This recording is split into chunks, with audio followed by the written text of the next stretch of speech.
Dear students, welcome in ASC starter. Dear student, अब आपका ना क्लास 6 की मैं बात कर रहा हूँ। आपका संस्कृत का एग्जाम है, ठीक है। तो संस्कृत के एग्जाम में ना आपका पेपर का पैटर्न कैसा रहेगा, इस वीडियो में वही बात करने जा रहा हूँ। देखिए, सबसे पहले आपके एग्जाम में ना नंबर 1 पर पैसेज आएगी। और आप क्योंकि पहली बार छठी में आया तो आपको बहुत ध्यान से समझना है।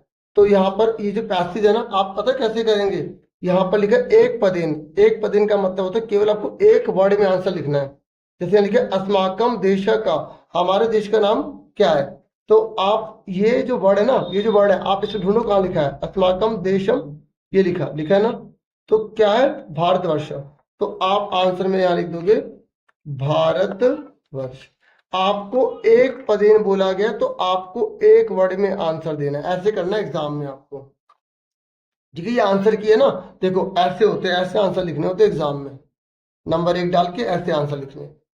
जब एक पद बोलेगा ना, आपको एक वर्ड में आंसर लिखना। मैं आपको आंसर भी दिखा रहा हूँ। फिर ये कह रहा है विद्या नाम केंद्रम किम। जो विद्या नाम है ना, उसका केंद्र कौन था, मतलब दुनिया में जितने भी लोग विद्या सीखने आते थे वो कहाँ पर आते थे। तो आप अगर इसकी हिंदी समझ नहीं पा रहे ना, तो कोई दिक्कत नहीं है, आपको कोई दिक्कत नहीं है। आप ये ढूंढो केंद्रम कहाँ लिखा है, ढूंढो केंद्रम कहाँ लिखा है। ये लिखा केंद्रमस्ति, ये लिखा अयम देश विविधानाम विद्यानाम केंद्रमस्ति। अब देखो, जो थोड़ी बहुत संस्कृत समझ में आनी चाहिए, क्योंकि देखो यहाँ बोल रहा है हमारे देश को ही विद्या का केंद्र मानते थे। तो हमारा देश यानी कि भारतवर्ष, तो इसलिए इसका आंसर क्या है, भारतवर्ष ही है एग्जाम में। जैसे ये लिखा है ना, तो आप ऐसे एग्जाम में नंबर 2 डाल के, मतलब खा है ना, खा खा डाल के सॉरी, तो भारतवर्ष लिख दोगे, ठीक है। समझ में आ गई। उसके बाद ये लिखा अस्माकम मातृभूमि कि हमारी मातृभूमि का नाम क्या है, तो वो भारत ही है, इसलिए इसका आंसर भी भारतवर्ष है। ऐसा मत सोचना कि अगर आपके एग्जाम में भी कोई पैसेज आएगी तो उन सबके आंसर सेम हो जाएंगे, ऐसा नहीं होता, ठीक है। तो कोई और आंसर भी हो सकता है। फिर ये कह रहा है अनेकतायाम एकता कस्य विशेषता। अनेकता में एकता किसकी विशेषता है, तो वो भारत की है। तो यहाँ पर देखो आपको मिलेगा तो सही। ये देखो अनेकतायाम एकता भारत, देखो ये लिखा ना भारत देश से। तो आपको एक वर्ड में लिखना। और देखो यहाँ लिखा त्रय, आपको 4 में से केवल 3 करने हैं। अब चारों करो तो जो गलत होगा टीचर क्या पता से काट दे, ठीक है ना। अब उसके बाद देखो सेकंड क्वेश्चन है। सेकंड में क्या बोला गया, पूर्ण वाक्य। आपको इस प्रश्न को पढ़ के पूरा आंसर देना है। तो यह लिखा भारत के निवसंती, देखो तो भारत के निवसंती, देखो भारत में कौन निवास करता है। देखो ये आप देखो, यह पूर्ण वाक्य है ना, पूर्ण वाक्य है। तो आपको ये ढूंढना है कहाँ लिखा है। देखो ये लिखा निवसंती, तो ये पूरी लाइन उतार दो। ये देखो समझ में आ गई। जब आपके एग्जाम में पूर्ण वाक्य बोलेगा तो आपको पूरी लाइन लिखनी है। और जब एक वाक्य बोलेगा, सॉरी एक पद बोलेगा, तो एक पद लिखना है, एक वर्ड लिखना है। तो क्वेश्चन याद कर लो, बिल्कुल पेपर का पैटर्न सेम ऐसे रहेगा, क्वेश्चन सेम ऐसा नहीं आएगा, ठीक है। फिर ये कह देखो आपको एक करना है, खाली यहाँ लिखा है एक करना है। तो मैं दोनों करवा देता हूँ, समझा देता हूँ। ये कह रहा का देश विविधानाम विद्यानाम केंद्रमस्ति। तो देखो वही चीज आ गई, आगे ना वही चीज यहाँ पर। तो ये किसकी बात चल रही है, भारत की बात चल रही है, तो भारत देश पूरा लिख देंगे यहाँ, ठीक है। समझ में आ गई।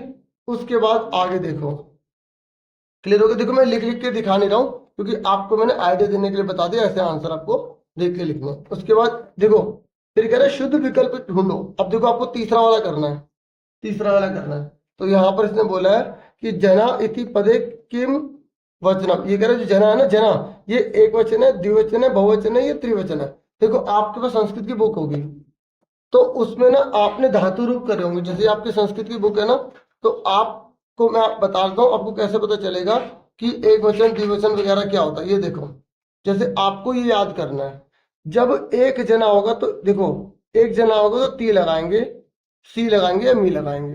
2 जनों के लिए ये लगाते हैं, ये कौन सा रूप है, लट लकार। और जब बहुत सारे होंगे तो अंति था या इस तरीके से मां लगेगा, ठीक है। ये देखो ये जो है ना, ये लगाते हैं वह के लिए, वह, और ये लगाते हैं तुम के लिए, और ये लगाते हैं मैं के लिए, ठीक है। किसके लिए लगाते हैं, मैं के लिए लगाते हैं, ठीक है। अब जैसे यहाँ पर ये बोल रहे जना, ठीक है। तो जना यहाँ पर क्या है, अब देखो ये तो जो है ना धातु रूप के लिए है, लेकिन हमें जो है किसको देखना है, हमें अगर शब्द रूप देखने हैं तो शब्द रूप में बहुवचन में यहाँ पे इस तरीके से दिखाया जाता है कि शब्द रूप में ये होता है। तो आपको ये शब्द रूप ये याद करना पड़ेगा। देखो धातु रूप के मैंने बताया ना, लेकिन यहाँ पे शब्द रूप के लिए यूज करने हैं। तो शब्द रूप में देखो, एक वचन में क्या लगता है, सिर्फ विसर्ग, द्विवचन में औ की मात्रा, और बहुवचन में आ का डंडा लगा के विसर्ग है। देख लो इधर आपको, अगर बहुवचन आएगा तो आ का डंडा, और ये तो अब आप देखो यहाँ पर जना लिखा है, और आप सिंपल सी बात है, यहाँ पर बहुत से लोगों की तो बात हो रही होगी, तो बहुवचन ही तो हुआ। थोड़ा कॉमन सेंस भी लगा सकते हो, बाकी अगर आपको ये रूल याद है ना तो आप आराम से कर लोगे। ठीक है, ये सारा अगर आप याद करो तो बड़ी क्लासेस में आपके काम आ जाएगा, लेकिन थोड़ा सा मैं आपको हिंट दे रहा था कि एक वचन, द्विवचन और बहुवचन की पहचान कैसे होती है। ठीक है, आप याद कर लो तो अच्छी बात है। लड़कों के लिए पुल्लिंग के लिए होता है, ठीक है, ये स्त्रीलिंग के लिए रूल अप्लाई हो जाता है। देख लो इसमें क्या क्या चेंज होता है, एक वचन में, द्विवचन में, बहुवचन में, और विभक्ति में क्या क्या चेंज होता है। ठीक है, अब उसके बाद देखो यहाँ पर कह रहा है अस्थि में कौन सा लकार है। देखो ये जो लकार होते हैं ना, ये लकार, ये देखो ये लट लकार में वर्तमान काल होता है, सुन रहे मेरी बात। उसके बाद लिट लकार में भविष्य काल की, जो भविष्य में होगा। फिर लंग लकार में भूतकाल होता है, जो हो चुका है। ठीक है, फिर होता है लोट लकार, जिसमें हम क्या करते हैं, आज्ञा देते हैं या मतलब आदेश देते हैं। ठीक है, तो आपसे पूछ रही है अस्थि कौन सा है। ये अस्थि ना लट लकार वर्तमान काल की बात करता है। देखो मैं आपको बता दूं, अगर अस्थि लिखा आ गया तो वो वर्तमान काल होता है। ठीक है, और अगर लिखा आ गया आसीत तो वो भूतकाल होता है, और भविष्यति लिखा आ गया तो वो भविष्य काल होता है। ठीक है, सुन गए ना मेरी बात, आपको ये ध्यान रखना। अभी कह रहे इस कहानी का नाम क्या दोगे, तो ये कह रहे इस कहानी का नाम आप क्या दोगे। तो देखो किसके ऊपर ये कहानी है, भारत के ऊपर है ना, तो आप पहली लाइन में से ढूंढ के लिख दो जो आपको अक्षर मिल रहा हो। ठीक है, भारत देश, भारतवर्षा, कोई भी कह रहे कुछ भी लिख सकते हो जो इस पैसेज में दे रखा है, जिसके ऊपर ये पैसेज है। आपने पहला वर्ड ही लिख दिया, सुन लिया, टाइटल लिख दोगे ना, छोड़ के मत आना कुछ भी, जैसा समझा रहा हूँ आराम से समझना। उसके बाद नेक्स्ट क्वेश्चन देखो, फिर देखो अब ये देखो, ये कह रहा है ये क्या हो रहा है, पुष्प क्या हो रहा है, खिल रहे हैं ना। ये देखो यहाँ पर आपको आंसर दिए हुए हैं, ये देखो आपको इसको ढूंढ के यहाँ पर लिखना है। तो आपको पता ही ये फूल है, तो फूल को क्या बोलते हैं संस्कृत में, पुष्प बोलते हैं। और पुष्प क्या होते हैं, खिलते हैं, तो विकसंती आ गया। ठीक है, मैंने आंसर कर रखे हैं इसमें। ठीक है, फिर क्या ऐशा, ये क्या है, मयूर नाच रहा है। फिर ये क्या कर रहा है, ये क्या कर रही है लड़की। देखो लड़की, मुझे कैसे पता चल लड़की है, देखो सा के ऊपर जो अगरना लगता है ना, तो ये लड़की के लिए होता है, और अगर लड़का होता तो सा के बाद ये विसर्ग लग जाता। सुन रहे हो, तो पटती हो गया। फिर ये क्या है, पंखा है, चल रहा है। ये जो क्या है, जो मतलब खेलने के लिए जो गुड़िया वगैरह होते, तो यहाँ से आपको देख के पूरा भरना था। कर लोगे ना, अब आंसर मैच कर सकते हो। ये देखो ये लिखे सारे आंसर।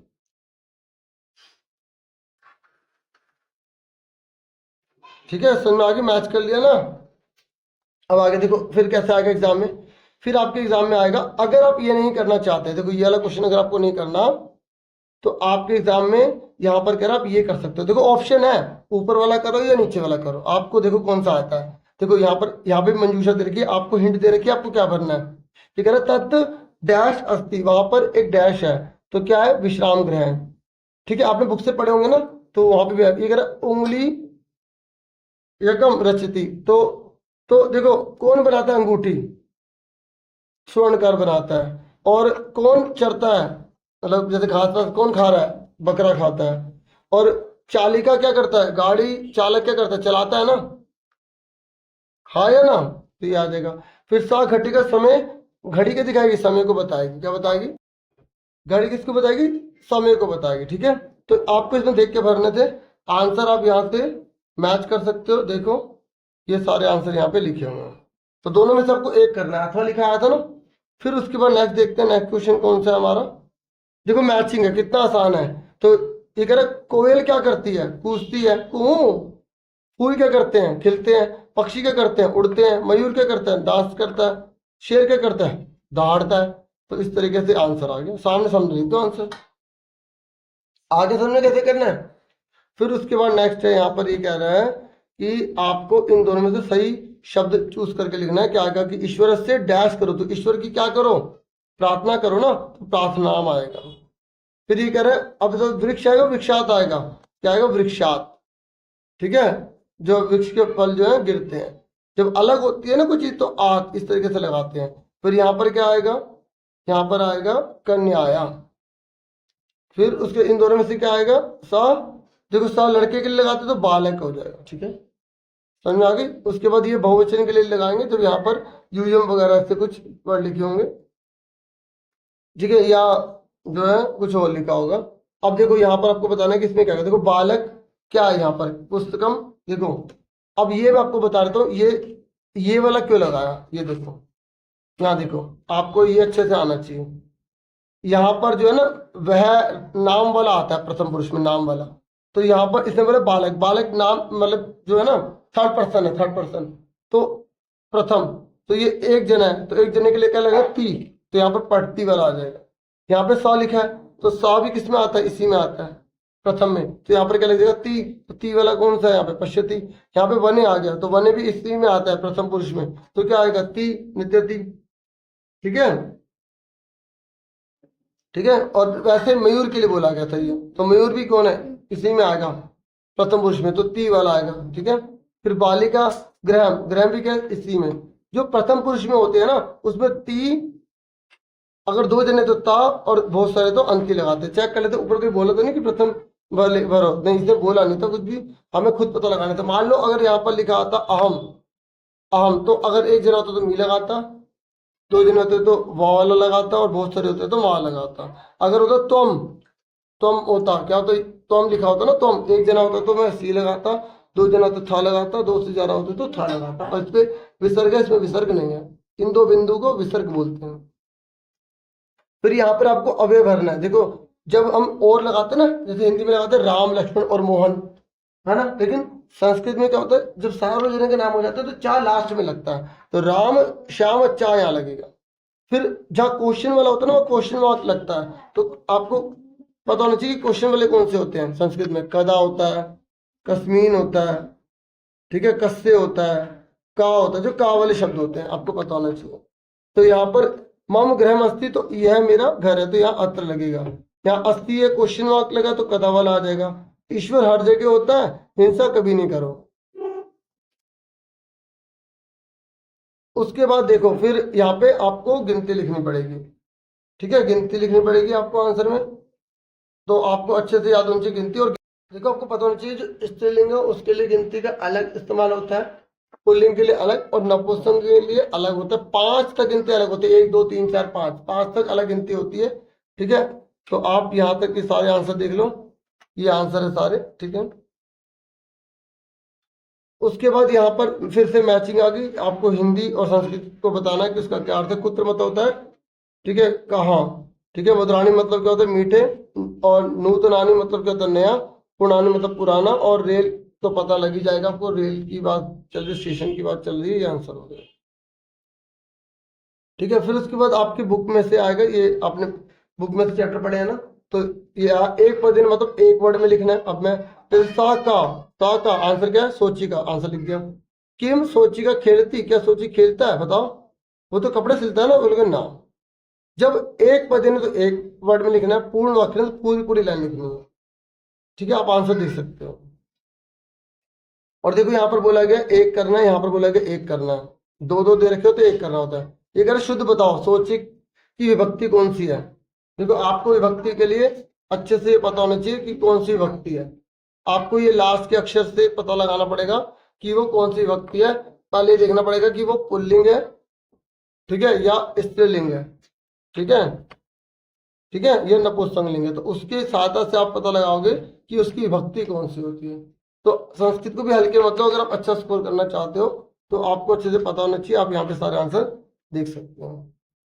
वैसे आपके में ज्यादा डीपली नहीं देंगे, प्रथम ही ज्यादातर आ जाती है, ठीक है। तो ये हो गया प्रथम है। और ये करोती में कौन सा लकार है, देखो ती आ गया तो लट लकार है। ये लट लकार वगैरह किससे पता चलते हैं, इससे पता चलते हैं, ठीक है। ये देखो ये लट लकार, लट लकार में देखो ती सी मी ये लगता है, लट लकार में आधा शा और या लगता है, देख लो, आधा शा और या लगता है। और जो लंग लकार होता है उसमें आ लग जाता है, आगे क्या लग जाता है, आ। और लोट लकार में उ, मतलब इस तरह के आदेश देने वाले लगते हैं। अगर आप इन्हें अच्छे से याद कर लोगे तो आप इजिली जो है सही से पेपर कर लोगे, ठीक है। उसके बाद अगर हम आगे देखें, यहाँ पर इसने बोला है कि जो निर्देश दिया गया उसके अनुसार आंसर लिखो। देखो ये आपकी बुक में से है, फिर वो एक पदिन है तो आपको एक पदिन, मतलब एक पदिन है तो एक वर्ड में लिखना है, पूर्ण वाक्य है तो पूरी लाइन में आपको आंसर लिखना है। तो मैं आपको ऑलरेडी समझा चुका हूँ, ठीक है, ये आप देख सकते हैं। ठीक है, ये सारे आंसर हैं। देखो ये लिखा है पवनम के पिबंती जलम, तो आपको इसी में से ढूंढना है। देखो ये लिखा ना, ये लिखा पवनम, ये रहा पवनम, पिबंती पिबंती बचा क्या जलम, तो जलम लिख देंगे। तो आपको उसी में ढूंढ के लिखना है। एक पद मतलब एक वर्ड में आंसर देना है, और पूर्ण वाक्य मतलब पूरी लाइन में आपको आंसर देना है। ठीक है, अच्छा, वीडियो का फायदा मिल जाएगा आपको कि आप जो है ना अच्छे से आंसर कर लोगे। फिर नेक्स्ट क्वेश्चन है हमारा यहाँ पे 10वां, तो ये आपको पढ़ के इसके आंसर देने हैं। पवनम के पिबंती, तो पिबंती पवनम जलम संततम, तो यहाँ पर इन्होंने आंसर जो है ना एक तरह से यहाँ गलत दे रखा है, तो यहाँ पे क्या आएगा, जलम आएगा। और साधना इव के, तो यहाँ पर साधना ये रहा तो वृक्ष आ जाएगा। तो क्या ये करेक्शन यहाँ पे कर लेना। तो पूर्ण वाक्य ने तो पूरी लाइन लिखनी है, और अगर एक वर्ड है तो मतलब एक पद नहीं तो एक वर्ड में आंसर देना है। शुद्ध में क्या है आपको बताना है। पिबंती बताओ क्या है, देखो बताओ पिबंती क्या होगा। देखो यहाँ पे ये देखो ये रहा, आप लट लकार को अच्छे से याद करो। ये देखो आदन और ती है ना, आप इसे याद करो। जो आधा ना आ जाता है तो वो कौन सा अलंकार होता है, जब आधा ना और इस तरह से आता है तो वो होता है बहुवचन प्रथम पुरुष में। ठीक है, तो इसने ये पूछा ना कि ये क्या बहुवचन है। फिर कह रहे नपुंसकलिंग छाटो, इसमें से कौन सा, मतलब कौन सी इसमें से चीज है, तो जलम। ठीक है, तो इस तरीके से हमारा ये आंसर हो जाएगा। फिर उसके बाद यहाँ पर फिर से आपकी बुक में से ये दिया गया है, दो जनों के बीच की बातचीत चल रही है, आपको इनके पढ़ के बताना है। ठीक है, मैं अब ये समझा नहीं रहा, दिखा रहा हूँ खाली। ठीक है, ये पढ़ो, एक पद ने तो एक वर्ड में आंसर देना है। ठीक है, इसी में से ढूंढ के आपको करना है। ठीक है, जैसे लिखा है ना यहाँ पर, इसने बोला है कि के गच्छन्ति, कौन जाते हैं। देखो वयम गच्छाम, हम जाते हैं, तो किस कौन कह रहे हैं, छात्रा कह रहे हैं। तो यहाँ पर आंसर क्या है, छात्रा। ये देखो आंसर इसी में होता है। ठीक है, छात्रा कुत्र गच्छन्ति, छात्र सारे कहाँ जा रहे हैं, सभागारम में। यहाँ देखो लिखा भी होगा, देखो ये ना, ये लिखा वयम सभागारम गच्छाम, लिखा ना सभागारम। तो आप ये देखो ये गच्छन्ति, ये गच्छाम, देखो सेंटेंस के अकॉर्डिंग थोड़ा चेंज हो जाता है, ये इसके अकॉर्डिंग में चेंज हो जाते हैं। ठीक है, वह के लिए क्या लगाते, तुम के लिए क्या लगाते, मैं के लिए क्या लगाते, ये आपको पता होना चाहिए। ठीक है, उसके बाद क्लियर हो गया। फिर ये बोला शुद्ध वाक्य, शुद्ध ढूंढो, बताओ पुस्तकानी इति पदे किम लिंगम। देखो पुस्तकानी क्या है, बताओ स्त्रीलिंग है, पुल्लिंग है, नपुंसकलिंग है, उभयलिंग है। तो उस एक चीज है ना ये, तो जब कोई चीज होती है ना तो उसे नपुंसकलिंग कहते हैं। जैसे अगर कोई लड़का है तो पुल्लिंग, लड़की है तो स्त्रीलिंग, कोई चीज है तो नपुंसकलिंग। ठीक है, उसके बाद यहाँ पर कह रहा है क्रियापद बताओ, कौन सा काम हो रहा है इसमें, बताओ कौन सा काम हो रहा है। तो गच्छन्ति मतलब जाना, तो इस तरीके से यहाँ पर आंसर आ जाएगा ये। फिर उसके बाद यहाँ पर ये है आपको ये वर्ण संयोजन करना है। तो वर्ण संयोजन आपको देखो अच्छे से पता होना चाहिए। जैसे ये है ना, ये लिखा है, इसका क्या होगा, देखो आंसर, ये क्वेश्चन है ये है, और इसको आपको जोड़ना है, इसको आपको तोड़ना है। ठीक है, इसके आंसर देख लो आप, ये रहा और ये रहा। अब मैं आपको समझा देता हूँ। देखो देखो ये लिखा है यहाँ पर ख, ख लिखा। ठीक है, अब क्योंकि यहाँ पे आ जुड़ गया तो ये पूरा बन गया। फिर ये ना पे छोटी की मात्रा लगा दी। फिर यहाँ पे देखो ता और रा इकट्ठा आ गया। जब ता और रा इकट्ठा आ जाता है और बीच में कुछ स्वर नहीं होता तो त्रा बन जाता। ठीक है, और उसके आ लग गया तो ये पूरा हो गया। फिर माँ, माँ के बाद कुछ नहीं तो ऐसे डाल देंगे, तो हो गया खनित्रम। आपको पता होना चाहिए कि त्रा का बनता है, जब ता और रा लिखा आ जाए और आ लिखा आ जाए तो त्रा बन जाता है। और ज्ञा का बनता है, जब गा जमा या जमा ये या जमा आ जाए। प्रा का बनता है प जमा रा जमा आ जाए। ठीक है, समझो मेरी बात। और ये श्रा का क्या होगा, श जमा र जमा आ अगर बन जाए। इस तरीके से आपको अच्छे से ध्यान रखना है। ठीक है, और आपको इनको तोड़ना आना चाहिए। जैसे मैं आपको करवा देता हूँ पुस्तकम, पुस्तकम, तो क्या होगा, देखो पा लिखा, हलंत लगाओ। जब स्वर और व्यंजन अलग अलग करने हैं, प हलंत लगाया, ये छोटों की मात्रा उ, इस व्यंजन में से स्वर निकाल दिया। अब ये आधा है तो इसका मतलब ये व्यंजन ही लिखा है सा। फिर त लिखा, पा लगा दिया। फिर क लिखा, आ लगा दिया, ये म आ गया। ठीक है, एक और देख लो। फिर ये देखो उपनेत्रम, देखो उपनेत्रम, देखो ध्यान से करना। ऊ लिखा, प फिर आ लगा दिया, फिर न लिखा, हलंत, देखो हलंत लगाना जरूरी है। फिर एक ही मात्रा ने, फिर त्रा है ना तो क्या बोलेंगे, त जमा रा जमा आ। फिर माँ, देखो माँ के बाद कुछ नहीं लगाएंगे क्योंकि पहले हलंत लगा है। हमें हर जो हमें दिया होता है ना यहाँ पर, ये इसमें से स्वर अलग करना होता है, व्यंजन अलग करना होता है। जैसे यहाँ प लिखा है तो ये स्वर अलग, व्यंजन अलग कर दिया, स्वर अलग कर दिया। जैसे अगर मान लो पी लिखा है तो प अलग कर दिया, छोटी ई की मात्रा अलग कर दी। क्लियर हो गया, समझ में आ गई? तो इस तरीके से मैंने आपको पूरा पेपर समझा दिया। वीडियो को लाइक जरूर किया करो, ठीक है, चैनल को सब्सक्राइब करो और शेयर भी करो।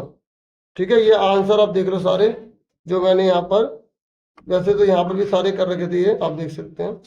कोई बात नहीं, आंसर की जो हमारे पास है तो हम यहाँ पे देखेंगे। ठीक है, ये है और ये है